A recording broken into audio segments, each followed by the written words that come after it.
எல்லாருக்கும் வணக்கம். என்னோட அடுத்த பதிவில் மீண்டும் உங்களை எல்லாம் சந்திக்கிறதுல ரொம்ப மகிழ்ச்சி. ஏற்கனவே நம்ம ப்ரெலூடில் பார்த்துருந்தோம். இன்னைக்கு என்ன பாட்டு அப்படிங்கிறது, பொன்மகள் வந்தாள் பொருள் கோடி தந்தாள். முதல் 2 வரியிலே தெரியும் நமக்கு.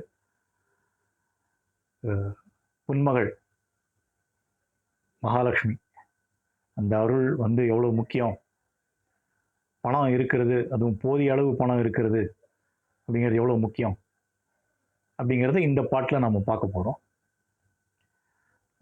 பொதுவாக நீங்களே நினச்சிருப்பீங்க, இவன் எப்பவுமே கொஞ்சம் ரொம்ப சமூக நல கருத்துக்களோடு இருக்கிற பாட்டாக பார்த்துட்டு இருப்பானே. இன்றைக்கி வந்து என்ன இந்த பாட்டு அப்படின்னு, நம்ம எவ்வளோதான் சமூக நலம் அது இது அப்படின்னு பேசினாலும் ஓரளவு நம்மக்கிட்டேயும் கொஞ்சம் பணம் இருந்தால் தான் நம்ம செலவுக்கு போக சமூக நலனுக்காகவும் சில சமயம் நம்ம செலவழிக்க முடியும். சேரிட்டி அந்த வகையில் அப்படின்னு சொல்ல போனால். ஸோ அதனால தான் இந்த தடவை இந்த பாட்டை எடுத்திருக்கேன்.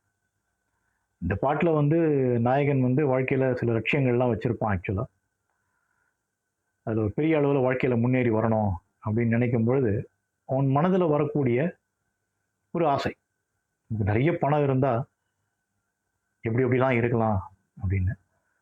அந்த வகையில் தான் இந்த பொன்மகள் வந்தாள் பொருள் கோடி தந்தாள், பூமேடை வாசம் பொங்கும் தேனாக, கண்மலர் கொஞ்சும் கனிவோடு என்னை ஆளாக்கினாள் அன்பிலே அப்படின்றான். ஸோ பணத்தை பற்றி இந்த பாட்டு இருந்தாலும் இந்த பாட்டில் ஆரம்பிக்கும் பொழுது அன்பு அப்படிங்கிறத பற்றி சொல்கிறது. மீண்டும் கவிஞர் கண்ணதாசன் அவர்களுடைய வரிகளில் இது. சொர்க்கம் படத்தில் அற்புதமான குரலால் நம்ம எல்லாம் மகிழ்வித்த டி.எம். சௌந்தரராஜன் அவர்கள் பாடிய பாடல் இது. 1970 வந்தது இந்த படம். இந்த பாட்டோட ஃபர்ஸ்ட் பேரா பார்க்கும்பொழுது, முத்துக்கள் சிரிக்கும் நிலத்தில் தித்திக்கும் நினைப்பை விதைக்கும் பாவை நீ வா. முத்துக்கள் சிரிக்கக்கூடிய நிலம் அப்படின்னா அந்த அளவுக்கு ஒரு ரிச்னஸ், அவ்வளோ பணம் இருக்கணும் அப்படின்னா, முத்துக்கள் விளையக்கூடிய அளவுக்கு இருக்கணும்னா அந்த மாதிரி ஒரு பணக்காரனாக இருக்கணும் அப்படின்னு நினைக்கிறேன். அப்படிப்பட்ட அந்த பாவை நீ வா அப்படின்னு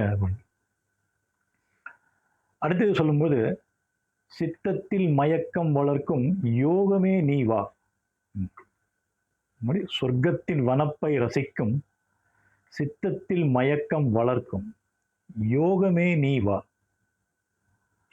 ஸோ முதல்ல அந்த அதிர்ஷ்டத்தையும் இந்த இடத்துல சொல்றாரு. யோகம் அப்படிங்கிறது அதிர்ஷ்டம்.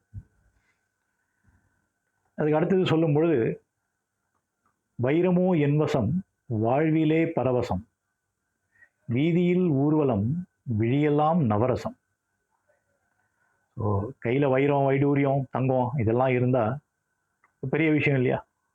அதனால்தான் வைரமோ என்வசம் அப்படிங்கிறார். கையில் வைரம் இருக்கிறதுனால வாழ்விலே பரவசம், வீதியில் ஊர்வலம் விழியெல்லாம் நவரசம். அனைத்து விதமான உணர்வுகளும் வாழ்க்கையில் இருக்குது. அதனால தான் நவரசம் அப்படிங்கிறது சொல்லியிருக்காரு. நவரசத்தில் மிக முக்கியமான ரசம் சந்தோஷம், ஆசிய ரசம் அப்படின்னு சொல்கிறோம் இல்லையா? அந்த வகையில் இதை சொல்கிறேன். இந்த பாட்டோட 2வது பேராகிராஃப் அப்படின்னு வரும்பொழுது, இப்படி பணம் வந்தால் நான் எப்படி இருப்பேன் அப்படின்னு அந்த நாயகன் சொல்லக்கூடிய வகையில், வெல்வெட்டின் விரிப்பில் நடப்பேன் செல்வத்தின் அணைப்பில் கிடப்பேன் இல்லையா? நல்ல பட்டு கம்பளம் போட்டு ரெட் கார்பெட் வெல்கம் அப்படின்னு சொல்கிறாங்க இல்லையா? அந்த மாதிரி வெல்வெட்டின் விரிப்பில் நடப்பேன் செல்வத்தின் அணைப்பில் கிடப்பேன், இன்பத்தின் மனத்தில் குளிப்பேன் என்றென்றும் சுகத்தில் மிதப்பேன். அவ்வளவு பணம் இருந்ததுன்னா நான் என்னைக்கும் சுகமாக இருப்பேன் அப்படின்னு சொல்லக்கூடிய இடம் தான் அந்த வரிகள். அது திரும்பவும் அந்த எண்டிங் வரும்போது, திருமகள் சம்மதம் தருகிறாள் என்னிடம், மனதிலே நிம்மதி மலர்வதோ புன்னகை. இந்த திருமகள் சம்மதம் கிடைச்சிடுதுன்னா மனசுல கண்டிப்பா நிம்மதி வரும் இல்லையா? பணம் வரும்பொழுது ஆட்டோமேட்டிக்கா நம்மை அறியாம மனசுல ஒரு நிம்மதி வரும். ஏன்னா குறைஞ்சபட்சம் நமக்கு பணக்கவலை இருக்காது. அட்லீஸ்ட் அந்த பணத்தை வச்சு சில பல பிரச்சனைகளை நம்மளால ஹேண்டில் பண்ண முடியும் அப்படிங்கிறது தான் இங்க சொல்றாரு. அதனால தான் வந்து மனதிலே நிம்மதி மலர்வதோ புன்னகை. மனசுல நிம்மதி இருந்தா ஆட்டோமேட்டிக்கா முகத்துல சிரிப்பு இருக்கும். வைசி வெர்சா. மனசுல நிம்மதி இல்லாதம்போது முகத்துல சிரிப்பு இருக்காது. அதனால இந்த பாட்டை பொறுத்தவரைக்கும் இது ஒரு பாசிட்டிவ் ஆங்கிள்ல நாம எடுத்துக்கணும். இது படத்துல வந்து இது ஒரு கனவு பாடல். இது மாரிலாம் பணம் இருந்தா எப்படி இருக்கும்? அப்படின்னு சொல்லிட்டு. ஸோ இந்த பாட்டோட எண்டில் கூட பார்த்தீங்கன்னா, அந்த மரத்திலிருந்து பணம் எல்லாம் அவர் மேல கொட்டுற மாதிரியான கனவு இருக்கும். அந்த நிஜத்துல அவர் முழிச்சுக்கும்போது பார்த்தீங்கன்னா, அவர் ஆக்சுவலா ஒரு மரத்தடியில படுத்துட்டு இருப்பார். மரத்துல இருக்கிற இலைகள்லாம் அவர் மேல விழும். அங்க மேல ஏறி பசங்கள்லாம் அந்த மரக்கிளைய குலுக்கின்னு இருப்பாங்க. அதுல அந்த இலைகள்லாம் கீழ விழும். இப்படித்தான் அந்த காட்சி முடியும். ஐரானிக்கல்.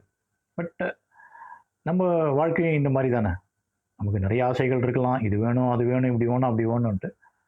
பட் நம்ம கையில என்ன இருக்கோ, அதுதான் பிராக்டிகல். ஆனா கையில நம்மகிட்ட என்ன இருக்கோ, அத வச்சுண்டு நாம மிகப்பெரிய முயற்சிகளை எல்லாம் எடுத்து, பெரிய பெரிய விஷயங்களை எல்லாம் நம்மளால அச்சீவ் பண்ண முடியும். அதனால கையில இவ்வளோ தானே இருக்கு அப்படின்னு நினைக்காம, இருக்கிறத வச்சு நாம வேற என்னென்ன பண்ண முடியும் அப்படின்னு யோசிச்சு சாதனைகளை படைப்பது தான் வாழ்க்கை. இந்த பாட்ட பொறுத்தவரைக்கும் என் மனசுல தோணின கருத்துக்கள் இதுதான். உங்களுக்கும் இந்த பாட்ட பொறுத்தவரைக்கும் எவ்வளவோ விஷயங்கள் உங்க மனசுல இருக்கும். அதையெல்லாம் நீங்க அசை போட்டு இந்த பாட்ட மீண்டும் ஒரு தடவ கேளுங்க. இந்த பாட்டோட மிகப்பெரிய ஹைலைட் டி.எம். சௌந்தரராஜன் அவர்களுடைய அற்புதமான குரல், அருமையான பாவம். இந்த அளவுக்கு பாவத்தோட பாடக்கூடிய பாடகர்கள் மிக மிக குறைவு. ஒவ்வொரு வார்த்தைக்கும் பாவம் இருக்கும். அந்த ராஜனாக அப்படின்னு சொல்லும்பொழுதும் சரி, வீரனாக அப்படின்னு சொல்லும்பொழுதும் சரி, அந்த பாவம் வந்து டி.எம். சௌந்தரராஜனுக்கு இணை டி.எம்.எஸ் தான். அடுத்த பதிவுல மீண்டும் சந்திப்போம். அதுவரை உங்களிடம் விடைபெறுவது உங்கள் ஸ்ரீராம். வாழ்க தமிழ். ஜெய் ஹிந்த். வந்தே மாதரம்.